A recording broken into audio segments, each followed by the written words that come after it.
Troisième étape, qu'est-ce que je souhaite dans ce changement?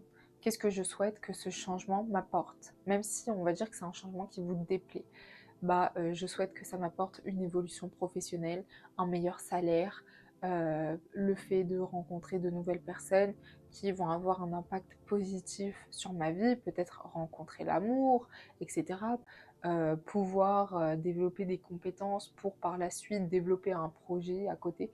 Bref, vous faites le point de ce que vous aimeriez que ça vous apporte. Même si c'est compliqué à faire, surtout quand c'est un changement qu'on ne veut pas, qu'on n'aime pas.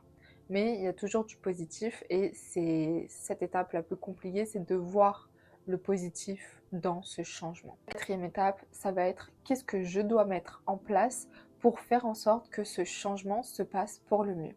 Première étape, si je suis une personne stressée de la vie, ça va être le logement.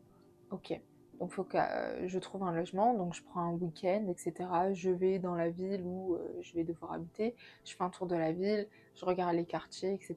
Qu'est-ce qui est mieux, qu'est-ce qui est pas mieux, est-ce que je vais prendre les transports, est-ce que je vais prendre la voiture.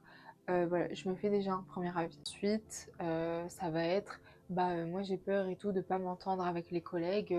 J'aimerais bien faire une visite professionnelle, je sais pas, 1, 2 journées déjà là-bas avant de réellement commencer.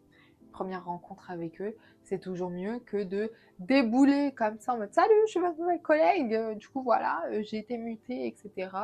Ça me casse les bonbons parce que j'avais ma vie dans le sud, quoi, donc maintenant j'habite dans le nord, génial. Donc c'est toujours mieux. Il y a des choses en fait que vous pouvez mettre en place pour faciliter le changement et pour que ce soit plus fluide en fait et pas juste d'un coup en fait.